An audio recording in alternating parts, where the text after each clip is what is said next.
Relações de poder estão presentes em todos os aspectos da vida em sociedade. Em geral, são fontes de conflitos entre as pessoas. Dentro da família, no trabalho, na política, o uso do poder pode levar ao desenvolvimento da humanidade ou à sua ruína. Para fazer essa complexa discussão, está conosco no programa de hoje o filósofo Mário Sérgio Cortella, mestre e doutor em educação pela PUC de São Paulo, professor titular naquela universidade e autor de inúmeras obras filosóficas. Professor Cortella, é uma satisfação tê-lo aqui conosco. Que bom, fico feliz.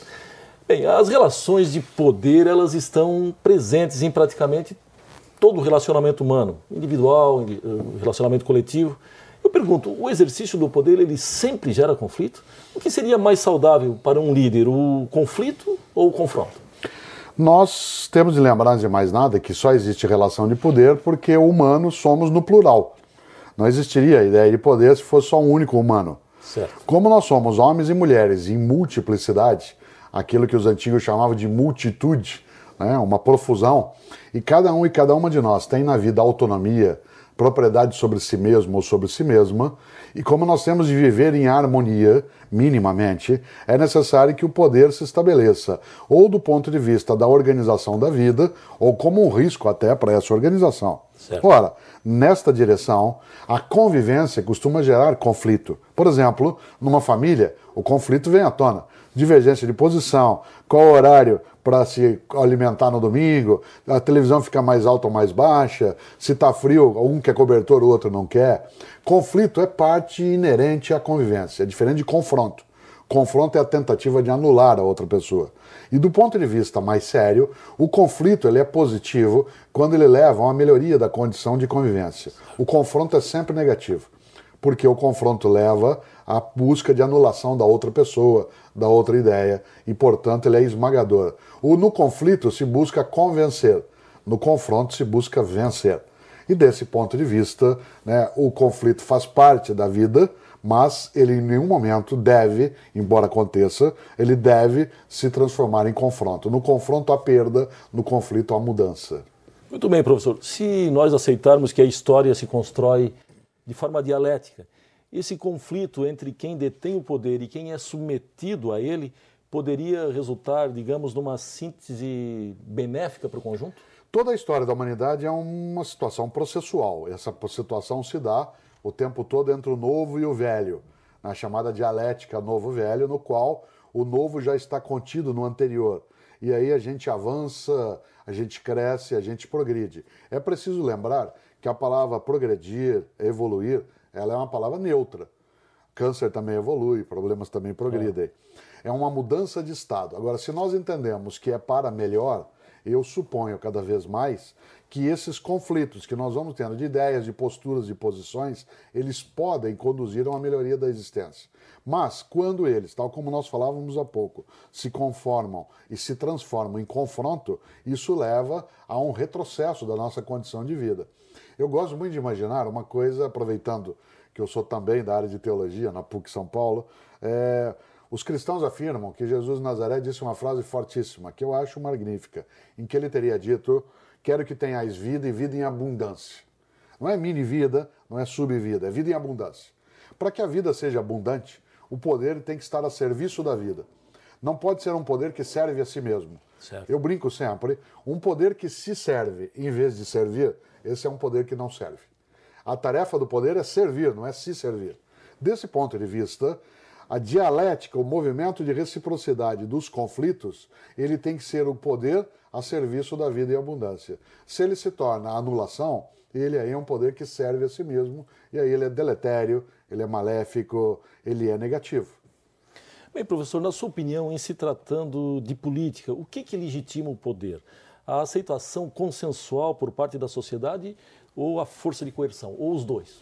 Os dois elementos, né? Por exemplo, a política entendida como a vida do cidadão e da cidadã. Não se confunda política com partido. Partido é uma das formas de fazer política. Claro. Não é nem a única e nem sempre é a melhor. mas é uma das maneiras de fazê-la. Por exemplo, se faz política na família, na igreja, na escola, né, nos meios de comunicação. Política no sentido de interferência na vida coletiva, na vida do cidadão.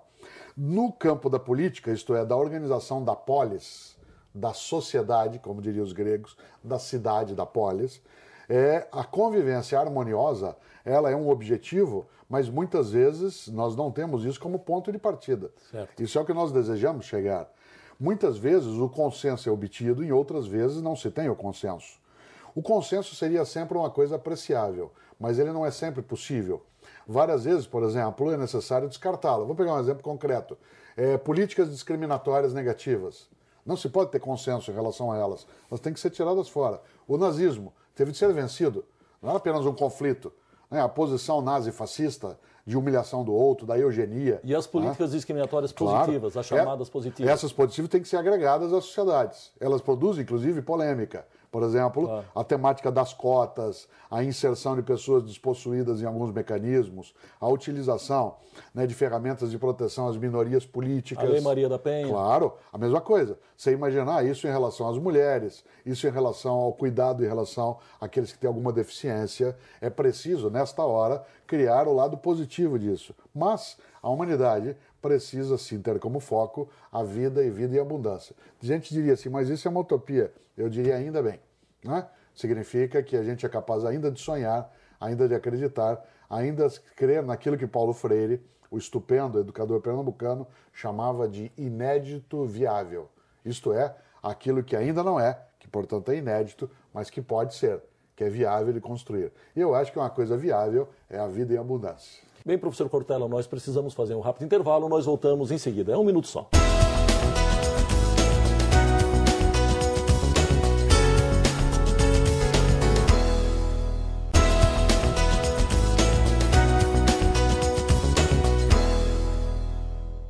Estamos com o segundo bloco da entrevista de hoje, debatendo as relações de poder na civilização contemporânea. Professor Cortella, no atual modelo de democracia representativa, no qual elegemos legisladores e governantes de tempos em tempos, durante esse intervalo não exercemos qualquer poder sobre os eleitos. Ele pode ser considerado o governo do povo, como diz a própria expressão? Precisa ser, né? Ele pode ser considerado do ponto de vista formal. Uma parte das pessoas, alguns dizem até que ele perde um pouco da vigilância sobre o poder que ofereceu. Uma democracia representativa significa que eu ofereço o meu poder individual a outra pessoa. Mas transferência de poder não significa abrir mão da responsabilidade. Quando eu transfiro poder, eu não abro mão da responsabilidade. A responsabilidade continua sendo minha, do cidadão e da cidadã. Se o meu parlamentar, o meu governante, age contra os meus interesses, ou ele é conivente com forças negativas, ou ele pratica a incúria ou o peculato, como sendo um servidor público, é necessário que eu haja sobre ele com as forças que comigo se juntaram. Eu não posso abandonar um mandato. Quando eu escolho alguém, eu estou nele no mandato. Há pessoas que fogem de exercer um mandato junto com o executivo ou o legislativo. Se omite. Claro, se omite. E você sabe que, como diz a clássica frase, os ausentes nunca têm razão. Tá. E desse ponto de vista, é preciso que o cidadão e a cidadã não apenas participem do ato do voto, que é um pedaço da democracia, mas é preciso que ele acompanhe o processo. De que jeito? Na leitura, no envio de correspondência, no trabalho com a sua comunidade, discutindo, procurando encontrar o seu parlamentar. E se assim não é, se ele se distancia, prepare-se para fazer campanha contra ele, né, num outro momento da democracia. A omissão é uma forma de cumplicidade. Tá certo. O professor Maquiavel percebeu que um governante, se necessário, deveria até ser cruel e fraudulento para obter e manter o poder. Diante dessa onda de corrupção crônica no nosso país, desde o início da nossa história, desde 1500, o senhor diria que Maquiavel estava certo? Olha, Maquiavel, especialmente a obra O Príncipe, é uma obra muito controversa num ponto. Alguns autores afirmam que ele fez um manual de tirania, que O Príncipe é um manual de tirania. Claro. E outros afirmam que aquilo é uma lição de liberdade aos povos. Isto é, leia O Príncipe e você vai saber como o poder despótico funciona. Outro diz, leia O Príncipe e aprenda a operar daquele modo. De qualquer maneira, não acho que Maquiavel esteja certo. Porque Maquiavel, ele trabalha nas sociedades ainda modernas. O trabalho do príncipe está na Renascença, quando ele deseja enfrentar o poder despótico da Igreja Católica da época e fazer um unificador, né, do mundo italiano, coisa que, aliás, a Itália só terá com Garibaldi no século XIX, né, com todas as forças, inclusive com a colaboração, né, de Laguna, né, dentro desse processo Anitta. Em Santa Catarina. Aquilo que Maquiavel desejou no século XVI era um condottiere, né, um príncipe que levasse a união do povo. Desse ponto de vista, ele dizia que para obter esse objetivo tudo era válido. Eu acho que não. Eu acho que no Brasil, por exemplo, a gente tem de dizer isso aos jovens. A novidade não é a corrupção, é a apuração. A novidade não é a limpeza, né? Aliás, não é a sujeira, é a limpeza. Certo. Nós nunca tivemos, nos nossos 507 anos, 15 anos de democracia estável como nós estamos tendo nos últimos tempos. Tem CPI, tem discussão, tem apuração, ótimo. Mas o país continua produzindo, a gente continua indo à escola, os meios de comunicação continuam atuando, isto é, não há abalos pela primeira vez nesses 15 anos. É preciso lembrar que nós nunca, na nossa trajetória, tivemos um período tão longo de estabilidade democrática. Professor, nós temos mais corrupção ou mais apuração? Nós temos hoje uma grande taxa de apuração que começa a desnudar essa corrupção. A corrupção ela é inerente à capacidade de existir conjunto humano. Faz parte da nossa liberdade. Agora, uma coisa é dizer que ela faz parte da vida, outra coisa é achá-la natural. Corrupção não é natural, ela é desvio da função de um governante, de um legislativo, de um funcionário, de qualquer coisa. A corrupção, ela é o apodrecimento das condições de convívio leal e honesto. Ora, o Brasil hoje tem uma forma de apuração muito extremada que se deve em grande parte à tecnologia. Se nós não tivéssemos uma tecnologia avançada que cruza dados, daria para que esquemas de corrupção se dessem sem dificuldade. Um dos elementos de apuração da corrupção, por mais que nós não gostemos de impostos, aliás, a palavra imposto não tem esse nome à toa, né? Ela é imposto, né? Uma imposição. É a CPMF. Claro. Ela permite o cruzamento de dados de gastos. Não dá para dizer assim, eu não fiz, não vi, não era comigo. Até há 10 anos, até no imposto de renda, algumas pessoas ainda conseguiam omitir alguma fonte, né, deixar alguma coisa. Hoje não dá. A tecnologia, ela avançou nas condições de apuração, assim como na medicina, os exames por imagem fizeram com que a gente conseguisse outros diagnósticos, o mesmo vale nesse campo. Mas a frase é clássica e tem que ser trazida sempre. O melhor detergente é o sol. O melhor detergente é o sol. Quando você ilumina, né, as forças obscuras, elas correm. Bem, professor, nas relações de trabalho contemporâneas, identificamos a existência do assédio moral, chamado assédio moral, que é uma espécie de abuso de poder Sim. pelo patrão em relação ao empregado, que leva, no mais das vezes, à humilhação do empregado. Sim. O senhor acredita que esses casos podem ser impedidos pela legislação ou a sua eliminação depende do estabelecimento de novos padrões éticos na sociedade? São duas situações que vêm na mesma direção. Primeiro, um lado, uma legislação interna à organização, um código de conduta que vede, recuse a ideia de assédio moral. De outro lado, mecanismos de acolhimento à denúncia quanto a isso dentro da justiça do trabalho. Por exemplo, o patrão, o colega que humilha o outro, passa por ele, um exemplo de assédio moral, é uma forma de violência, passa por ele, olha e diz assim, olha, estou de olho em você, hein? E não diz o que é. O outro fica em estado de pavor, isso é terrorismo. Ou, né, você passa por um grupo e diz assim, olha, vocês se cuidem. Isso é uma forma de apavorar. É como se eu, professor, enquanto uma sala está fazendo prova, escrevendo alguma coisa, eu chegasse por trás, caminhando naquela caminhada que nós professores fazemos, claro. E eu paro atrás de alguém, olho para o que ele está escrevendo e não falo nada, só faço assim, ó, e saio. Eu deixo a pessoa num estado de humilhação ou de medo. Claro. Por isso, o assédio moral, tanto quanto o assédio sexual e qualquer forma de violência, ele precisa contar com a parceria entre mecanismos dentro da empresa que rejeitem a aceitação no Código de Conduta e a Justiça do Trabalho, que seja um local de acolhimento da denúncia. O assédio moral é uma excrescência na convivência e ele tem que ser punido pela Justiça e rejeitado no mundo do trabalho. Bem, professor, vamos fazer mais um rápido intervalo, nós voltamos em seguida. É 1 minuto só.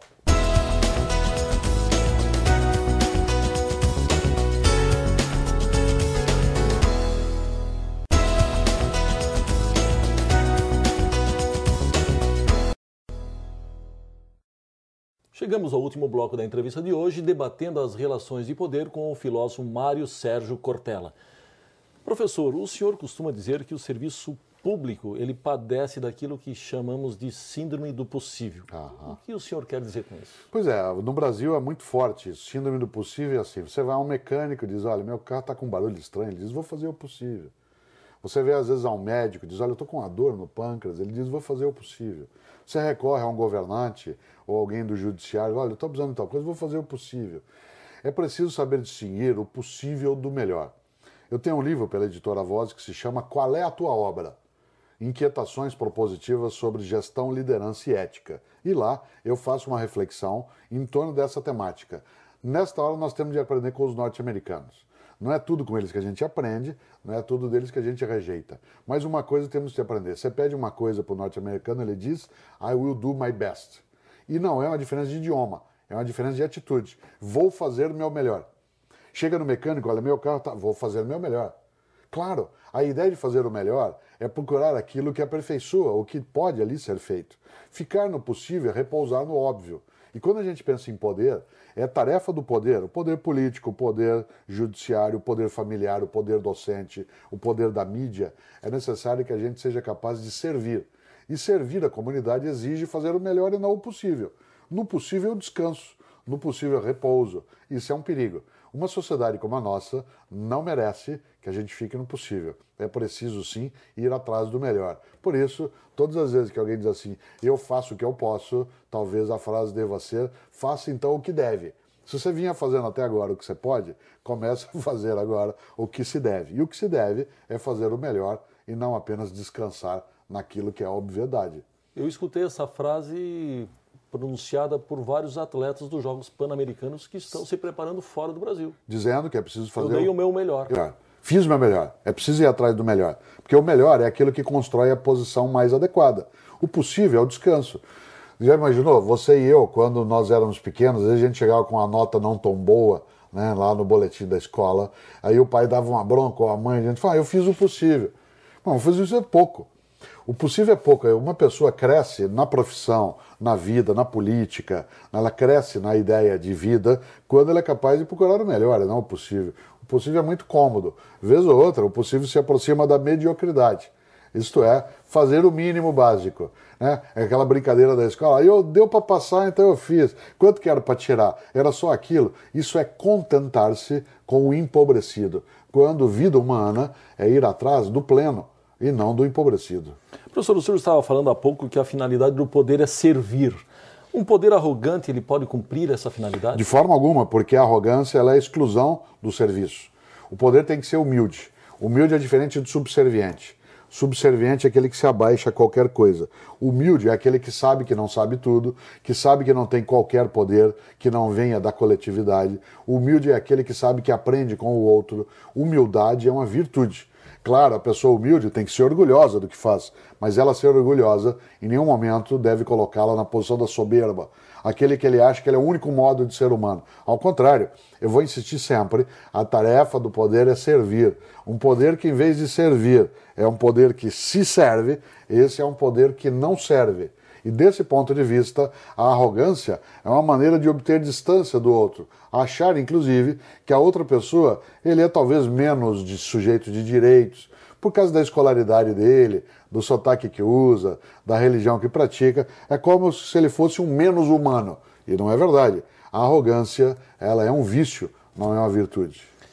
Professor, quando um líder tem dúvidas, isso é sinal de insegurança ou de inteligência? Inteligência é uma pessoa que não tem dúvidas, é uma pessoa que não entendeu parte da realidade. Claro, você e eu não podemos ser apenas alguém que só tem dúvidas, mas não tê-las é um sistema extremamente complicado de não crescer. Uma pessoa que não tem dúvidas não cresce, não renova, não inova, ela apenas repete. Ela fica, como eu costumo brincar, fica prisioneira do mesmo. A mesma praça, o mesmo banco, o mesmo jardim. E no mundo que muda, no mundo que se deve procurar o melhor, é preciso ter dúvidas. Será que o que eu faço é o melhor? Será que o que eu convivo é o melhor? Será que o meu modo de ser cidadão é o melhor? Ou ele é o possível? Será que eu sou alguém que passa o tempo todo dizendo assim, nossa, que horror, alguém tem que fazer alguma coisa? E aí eu vejo a degradação, às vezes, da vida, sinônimos de desescolarização, vez ou outra a infância abandonada, a degradação do mundo da política, e em vez de agir eu olho e falo, alguém tem que fazer alguma coisa. Claro, esse alguém sou eu. Esse alguém é você. E desse ponto de vista, não é jamais aceitável que alguém caia nessa armadilha, né, exatamente de deixar de lado essa percepção da ação como uma necessidade nessa direção. O senhor também costuma dizer que no trabalho em equipe a competência de uma pessoa termina quando acaba a da outra. Isso não pode gerar uma sobreposição de atribuições dentro de uma instituição? Não, a competência aí no sentido de formação, de capacidade. É uma frase antiga que dizia: a minha competência acaba quando começa a do outro. Mas isso é num mundo em que não se tinha que trabalhar integrado, onde era possível que poucas pessoas acumulassem muitos saberes. Hoje não mais. Hoje a minha competência acaba quando acaba do outro. Num grupo, numa área, num setor, se você perde competência, eu perco. A regra hoje básica são duas. Quem sabe reparte, quem não sabe procura. Quem sabe reparte, quem não sabe procura. Exige humildade, exige o poder docente, o poder de relação, o poder político, como sendo uma forma de partilha e não de exclusão. O senhor tem mais um minuto. Então, e nessa hora, se nós imaginarmos, e esse é o poder, né? O senhor tem mais um minuto, Isso. Mas é o poder organizado, antes combinado. Esse é o poder democrático. A democracia não é a ausência de regras, é a aceitação coletiva das regras. Eu tenho mais um minuto, porque nós combinamos isso. Posso usar, não para qualquer coisa, porque o poder não é soberania, é autonomia. Soberania é eu fazer o que eu quero. Isso não pode numa vida coletiva. A autonomia é eu fazer o que eu posso no âmbito da minha liberdade. Sendo livre, digo eu, poder para servir nesse minuto que termina. Muito obrigado, foi uma honra entrevistá-lo. Bom, fico feliz. Chegamos ao fim de mais um Justiça do Trabalho na TV. Hoje tivemos a honra de receber em nosso programa o filósofo Mário Sérgio Cortella, professor da PUC de São Paulo, que nos trouxe suas reflexões sobre a questão do poder na civilização contemporânea. Estaremos de volta na próxima semana com mais um tema do seu interesse. Até lá!